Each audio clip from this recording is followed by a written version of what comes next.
tried to say here is for a given demand elasticity, the more elastic supply is, the greater the equilibrium price increase from the imposed tax is. So the equilibrium price increase here, I mean the price to consumers.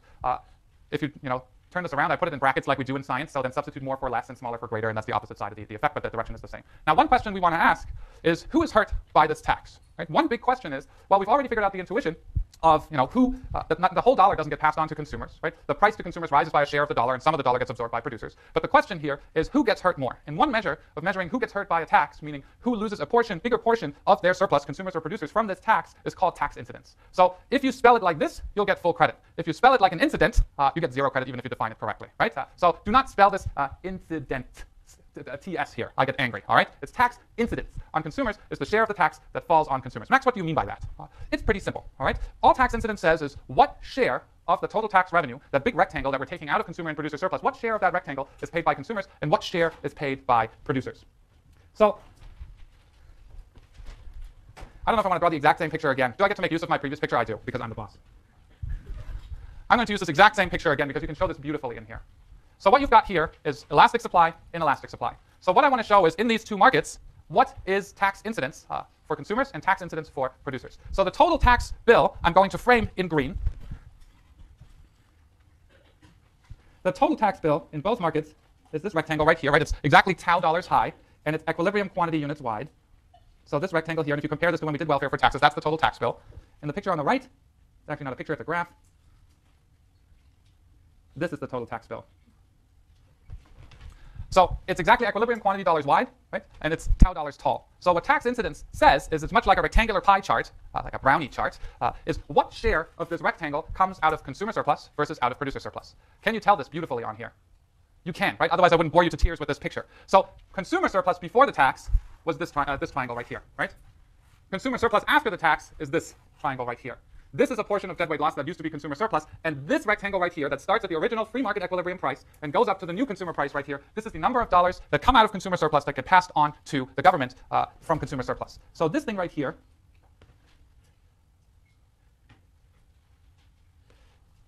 is tax revenue from consumers.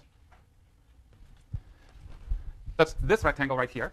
And what's the tax revenue that comes from producers? Well, producer surplus used to be this triangle right here. Now we've got producer surplus, which is the area below the price that producers get over range of production above supply. So their new producer surplus is this little triangle right here. This little triangle right here is the producer surplus part of deadweight loss. And this little rectangle right here used to be producer surplus. That's now government revenue. All right, now I'm going to need another color here. Let's use black.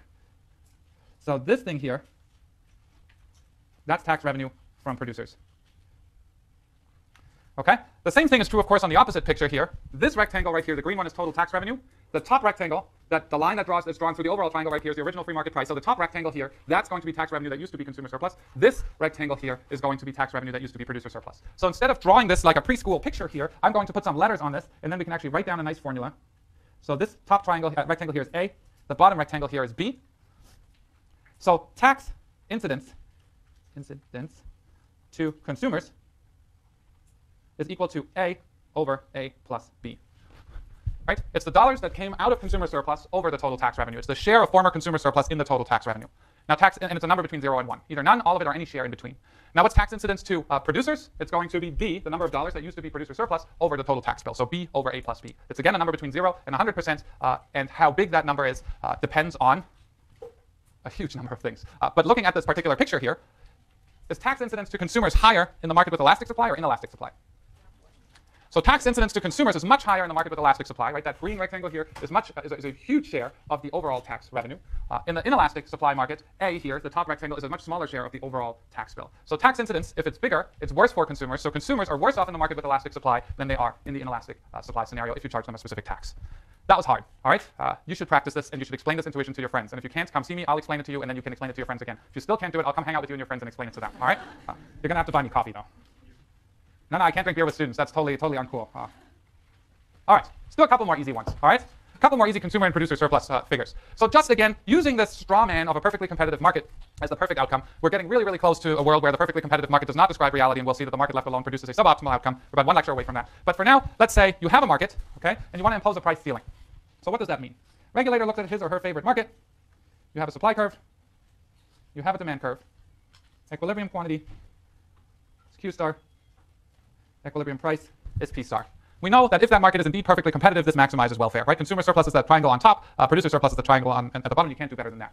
Now, regulator says, wow, P star is so expensive. We're going to regulate price, right? We're going to make everyone better off by not letting price rise to P star, but we're going to let the price be capped right here. It's called this P upper bar for price ceiling. What's a good example of a price ceiling? Rent control. I had the great fortune of moving here right after the dot-com bubble. I lived in 800 square feet for $1,200 right downtown San Francisco. Yeah, it was great. And then it was rent controlled until we moved out. So, consumers generally like it. But let's look at it from a societal point of view. Is capping price really a good idea? So if the only thing you say is rents may not rise above P bar, how much do consumers demand? Are they going to demand more if price goes down? Yeah. So they're going to want this much. Yeah, I want a Ferrari too. Actually, I don't. Speed bump's really big in my neighborhood. This is how much consumers demand at this price. How much are landlords going to put on the market? Less, right? In fact, they're going to set price equal to marginal cost, right? If this is what price is, they're going to set it equal to marginal cost, and they're going to produce that quantity. So the quantity they produce is going to be Q star. So renters, they can do headstands, wiggle their toes in their barefoot running shoes, and do all kinds of tricks, but they can't get renters to rent QD apartments, right? All they can do is rent what renters are willing to put on the market, and what renters are willing to put, landlords are willing to put on the market is Q star units. So now what do we have? What's equilibrium price, the observed price in this market going to be? P upper bar, can't rise above it. What's the equilibrium quantity of apartments sold, rented in this market? Is it QD or Q star? Q star, right? So we go, I have 2 Q stars. Good job, Max. Q double star. So we go from Q star to Q double star, and price falls from P star to P upper bar. So what does this mean in terms of welfare? All right, we're going to need some more pizza slices.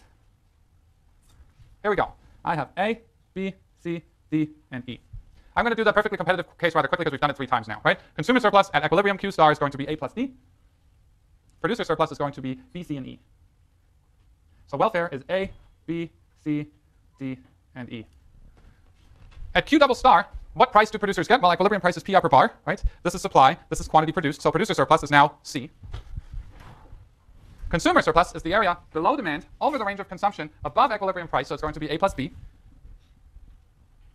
And overall welfare is going to be A plus B plus C. So welfare, when the market left alone, is the big triangle. Welfare in the regulated market is going to be the smaller thing right here. So we go from A, B, C, D, E dollars of welfare to A, B, C dollars of welfare. That means we have deadweight loss of D and E. So this area here, again, is deadweight loss. Right? Consumers give up little triangle D in exchange for big welfare chunk B. The relative size here matters, and that depends on the shape of the demand curve. Producers or landlords used to have B, C, and E, and they lose E to deadweight loss and B to consumers. So who hates rent control?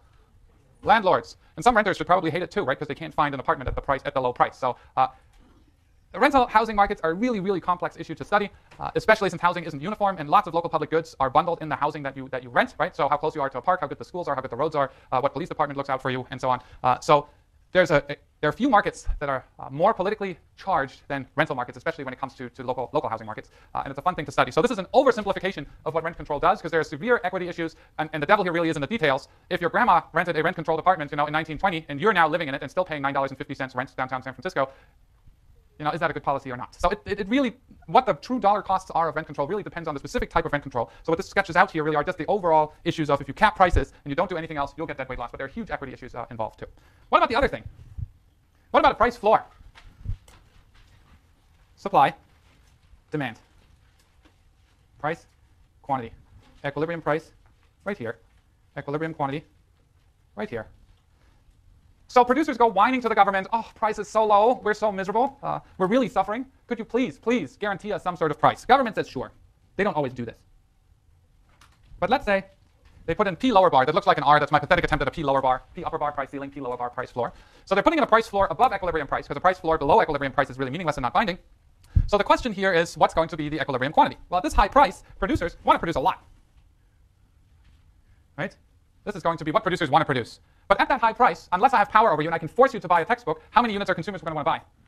Are they going to want to buy QP units? No, right? They want to buy this, whatever price is, where price is equal to their marginal willingness to pay, they'll buy Q double star. So the observed quantity, unless you can force consumers to buy QP, if all you say there's a price floor, a price can't fall below P lower bar, the equilibrium quantity transacted you'll see in this market is Q double star.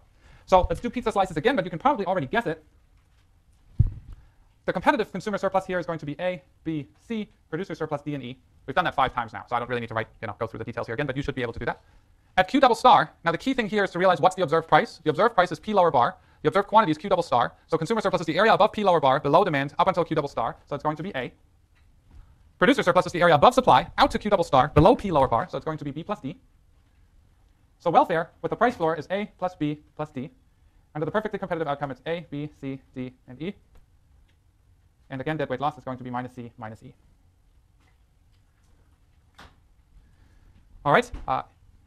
Here, consumers lose big, right? They lose B and C. Producers give up E in exchange for B, so depending on the relative size of these two determines whether they're much worse off or better off. But producers usually like this much better than consumers do. Also, producers usually have a pretty good understanding of what supply and demand elasticities are, so they know when to lobby for a price floor and when not to lobby for it. All right, so that's another reward, but because it's the lecture before spring break, let's get you some points. All right, let's do a quiz. If you went to Hawaii early, enjoy the beach.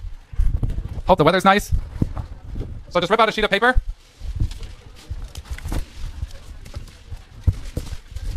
And since these are attendance quizzes, these are really, really hard. All right, quiet, quiet. So this is really tough. Without looking at your notes, spell the word tax incidence. All right? If you spell it wrong, you get 0 points. I warned you halfway through lecture. And I need your name on that sheet of paper, too.